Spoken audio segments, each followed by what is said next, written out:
Good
day, good morning, greetings. I am Natasha Robinson, and I am the creator and curator of Legalese. Please, if you are here joining me live, please come in the comments so that I can say good morning to you. Good morning. I am Oyagente. I hope I'm saying that right. Oh, it's my sister, Andrea. Thank you. Ele, thank you so much. That name kind of threw me, but now I know it's you. Thank you. If you are here, please click like and share on your platforms. As you come into the room, please let me know that you are present so that I can greet you. I am Natasha Robinson. I am the creator and curator of Legalese, Please. And as promised, I told you that I was going to come on live after just being live on Court TV from 9 a.m. to 11 a.m. Central Standard Time. That's 10 a.m. to noon on Eastern Standard Time. So, one of the things that I'm learning about live TV, I knew this already, but it's different when I appear. Oh, they should just thank me by name. Great. Is that when live TV is coming on, of course, you can't script or you can't predict what is going to happen. That's the first thing. The second thing is that if there is a court case that is live, that is happening live, then the deference and the focus is on the case itself so that you are able to hear what is happening in the case as opposed to the commentary about the case, because that's what Court TV does. It allows us inside access to see what is being testified to, the objections that are being made, and the information that is being shared. So if you are on live, please come on and say hello. If you are watching later, please put your name in the comments so that I know you are here. But there are a couple of things, of course, because you're on live TV, there are things that you want to talk about, but you're not able to talk about because the time in which you are on is so brief and to the point. And so I wanted to come on and in true Legalese Please fashion, wanted to make some explanations so that you are able to understand what is going on. I also want to say good morning to all of you on Facebook, live later, as well as those who are watching via LinkedIn, and to our family on YouTube. Thank you so much. If you have not already, you can go to Legalese Please, which is the official website of the business, you can subscribe to YouTube channel by going to the link that is on your screen so that you are able to watch this episode as well as prior episodes for Legalese Please. And then if you are not connected with me or to me on Legalese Please, these are the different social media locations. You can, of course, follow me on Facebook at Legalese Please LLC. I am also on Instagram, YouTube, and Twitter, all of which are on under the name, rather, of Legalese Please. So glad to see you here. So let's get into it because my time is brief with you. I wanted to get in where I fit in, and I wanted to discuss with you some issues that have shown themselves in this case that we have been watching. So if you have been on Court TV, or if you have been reading or watching information regarding Wisconsin versus Darrell Brooks, the allegations is that Mr. Brooks, on November 21st, I believe it was, of last year, he is accused of speeding through this Christmas parade and killing 6 people and injuring 70 something more people. And so he is being charged with intentional homicide, meaning that he is accused of doing this act on purpose. And then he is also charged with different counts in terms of the attempted homicide, meaning these persons were injured, but they were not killed. And so this case is followed nationally because this is something that hit the news. Another reason why it is followed nationally is because the defendant, the accused, Darrell Brooks, is representing himself. He is representing himself. And so when you represent yourself, that is called pro se representation. Okay. Pro se representation, which means you are representing yourself. Now, the Constitution of the United States guarantees that you have, through the Sixth Amendment, a right to counsel. Okay, a right to counsel. And so you also, meaning you, the defendant, if you choose, you are able to ask the court if you can represent yourself. Now, what is involved with representing oneself? I've never represented myself, but I have represented hundreds upon hundreds upon hundreds of people. And so what representation usually requires is some type of recognition by the state bar of the state in which you practice that you have met and satisfied all of the requirements to practice law. Those requirements include graduation from college or university, and then a number of required years in an accredited law school. And then if you want to practice law, you have to, the terminology is sit for a bar exam. Sit meaning you are taking a bar exam, which for Illinois, which is where I reside, comes in 3 parts. The first is the ethics portion, which is you are asking, or rather you are answering a bunch of hypothetical questions about what you would do if you represented a particular person. That's the first part. Then the second and third part are usually closer together. The first day is when you are taking the actual bar exam, which can be 200, what is called a multi-state, 200 multi-choice exams, multiple choice questions, where you have to read through a fact pattern, and then based upon your study, you have to articulate what is the best answer. Then the second part, or the second day of that, is there are 30 essay questions that are provided to you, and then you have to choose, I think, 15 to 17 of them, and then answer those questions. Once you do that, all of that, and you pass all of that, and then you are sworn in by the Supreme Court of the state. In this case, I was sworn in by a justice of the Illinois Supreme Court.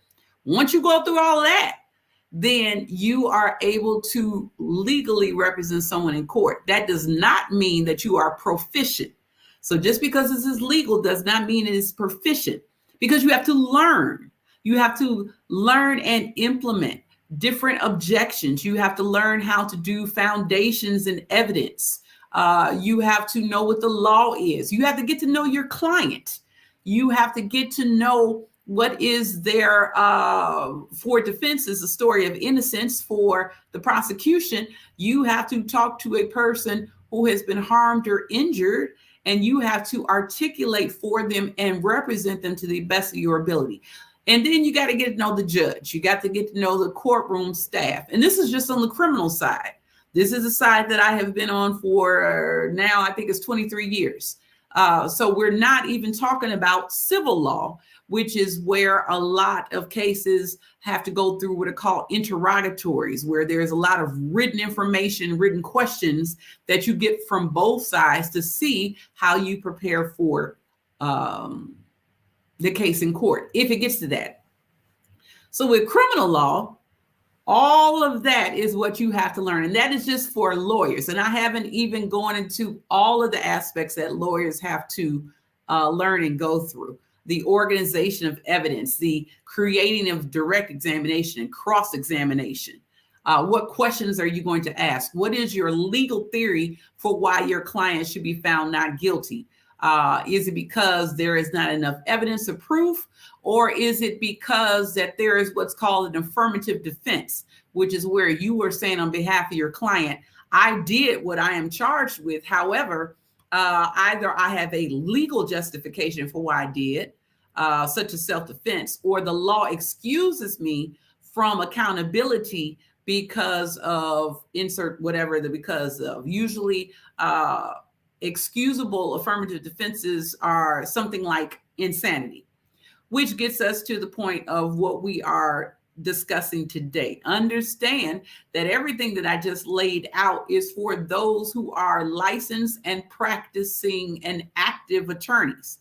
So when you have a layperson who says that they want to represent themselves, even if they are a lawyer, there are a lot of intricacies in a criminal case, let alone a murder case, let alone a case where a defendant is charged with 6 homicides that he is alleged to have committed with his actions. So it is a very nuanced case. And then it is in front of a jury. Okay. There are different policies and protocols for what to do when you are in front of a jury, when you are doing a jury trial. It's a lot. Okay. So for this particular defendant to face the charges of killing 6 people and injuring a lot of others, and then taking on the added challenges of representing himself, which means he has to be well versed in the law. He has to be well versed in evidentiary procedures. He has to be well versed in what the prosecution and their witnesses are going to argue, as well as what he may argue. All right. It's a lot. So this case is on Court TV, and quite frankly, it has been very painstaking to watch because, again, when you have someone who is not a legal professional acting in that role, then what regular legal professionals may do or not do is the opposite of what is actually going to happen. So the 2 things that I want to talk about with you today are competency and insanity. Competency and insanity. These are things that I did not get to discuss on Court TV because the balance of the time was given to the watching of the case as opposed to listening to the analysis of the case. So competency and insanity, these are terms that we usually hear a lot in criminal cases. And I want to explain to you what they mean in layman's terms. So when you're talking about the competency of a person, what you are speaking to is what is your mindset now in court?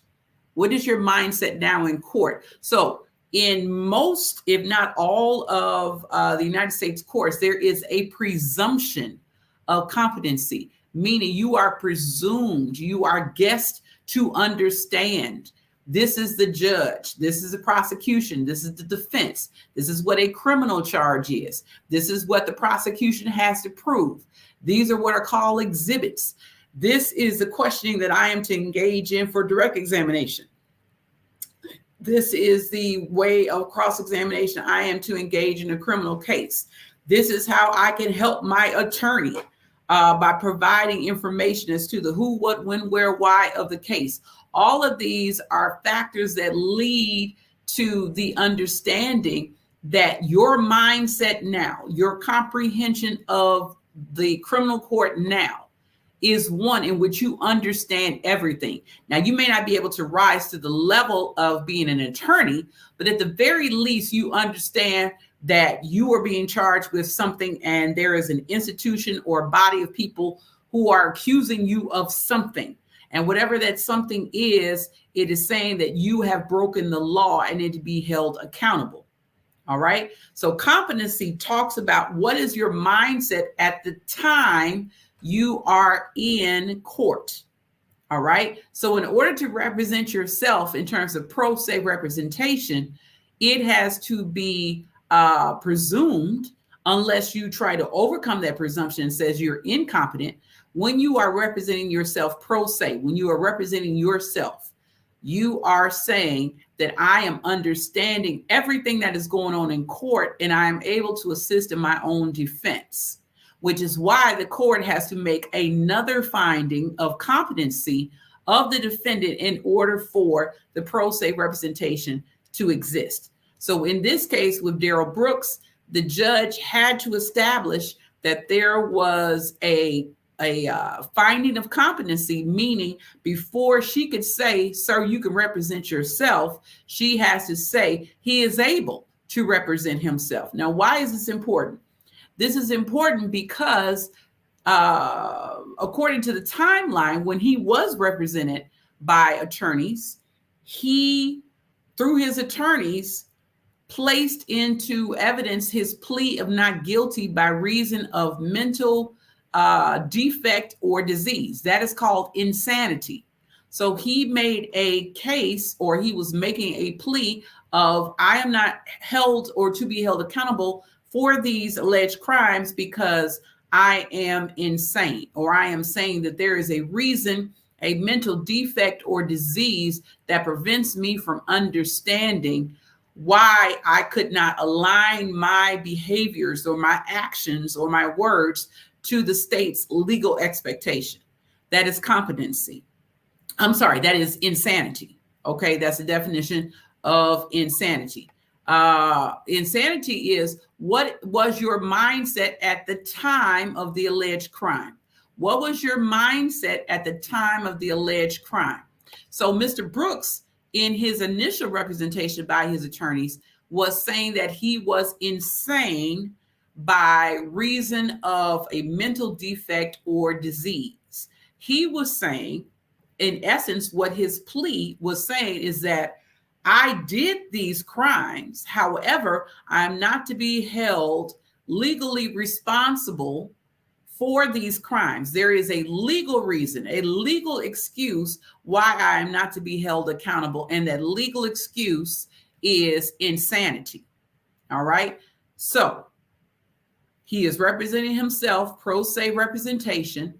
He initially, through his attorneys, was saying he was pleading not guilty by reason of insanity, meaning I am not guilty of committing these crimes because the law recognizes my mental defect or disease, and that provides a legal excuse. All right. However, not too long before this trial started, he withdrew that plea. So he went from the plea of not guilty by reason of insanity to just not guilty.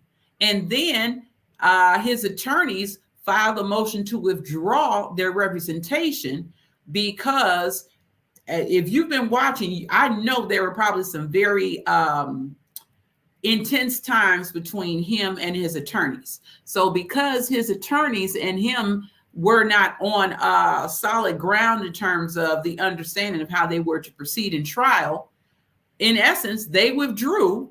Mr. Brooks asked to represent himself, and after a series of questions, the judge agreed.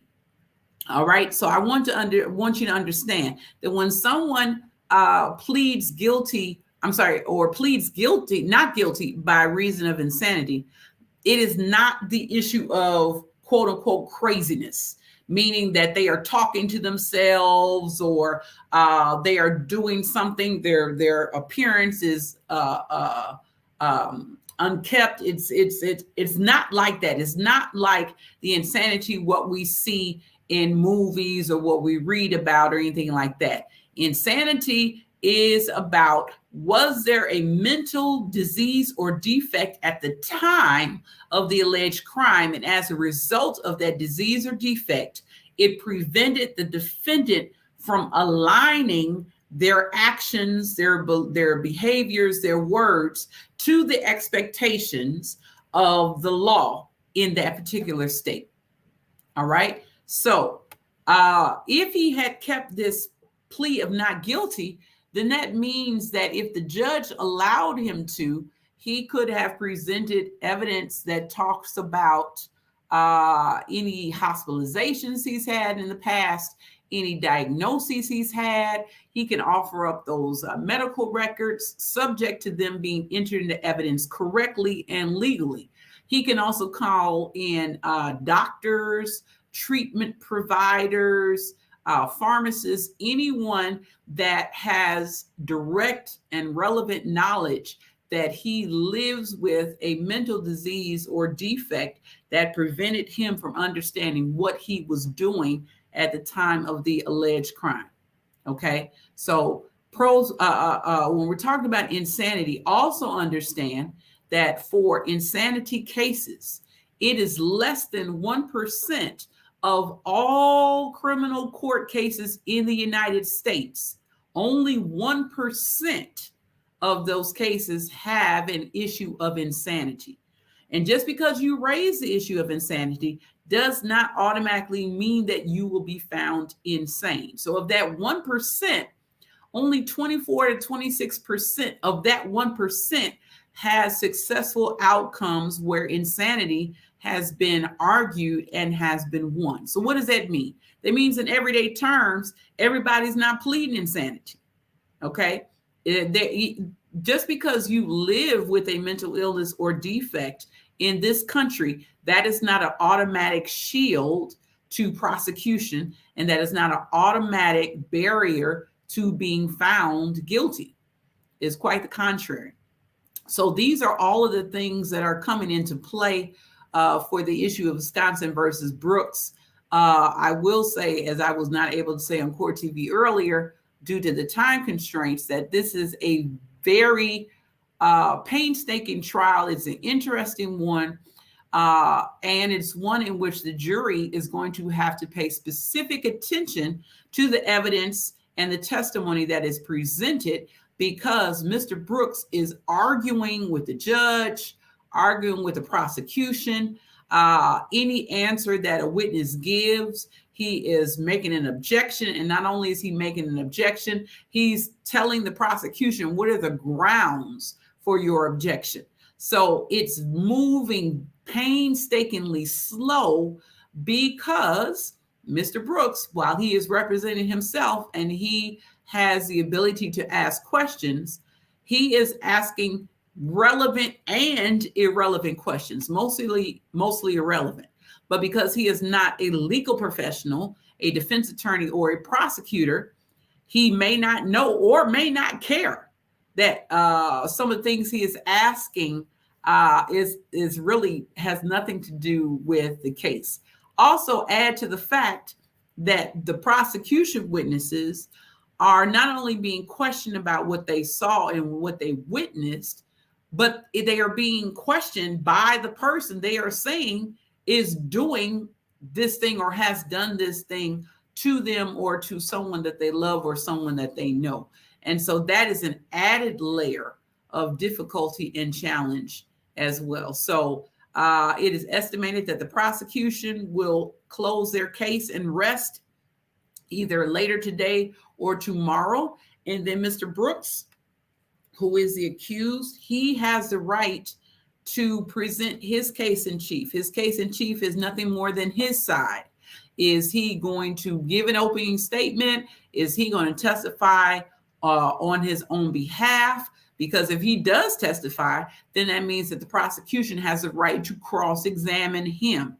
It's also been reported that he has issued about almost a dozen subpoenas to different people. And so the issue will become, does he execute those subpoenas? Meaning, does he call those witnesses? What is his strategy? One of the subpoenas has him calling the state of Wisconsin, which is such a general subpoena. It's not really even a subpoena that one can acknowledge, because who are you calling in the state of Wisconsin? Are you calling the entire state? And if you are, what are you doing? So to me, those are just signs that Mr. Brooks, although he is legally representing himself, he is not representing himself in the same or similar way as an attorney would, because he does not have that training. You can tell that he does have, some level of intelligence, and he is trying to get to a particular goal. What that goal is, I have no idea what it is. And this is why it is so long. I think it's day 10 of the prosecution's case. I think it's day 10, which means that this has gone longer than what usually happens in these type of homicide and murder cases. So I did want to just raise that because of the time on TV and the fact that the focus was on the case itself as opposed to the commentary about the case. I wasn't able to raise these issues to no one's fault. It's just that's just how things happen when you are on national live TV. All right. So I thank you all so much for your support. Again, you can go to anywhere that Legalese Please is on social media. You can go to Facebook, you can go to Instagram, YouTube, and Twitter.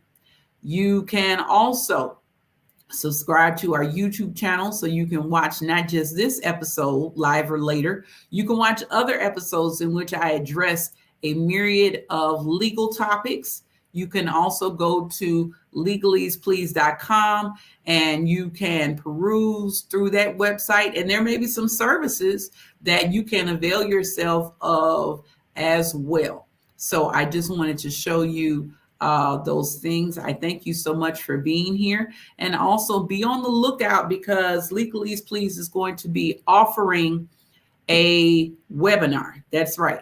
I'm going to be offering a webinar, and that webinar is going to benefit you. So once I get that information, be on the lookout for that on all of the social media sites that I have discussed. I thank you for your time and your support, and I want you to have a fabulous day and the rest of your week. Thank you for attending. Bye-bye.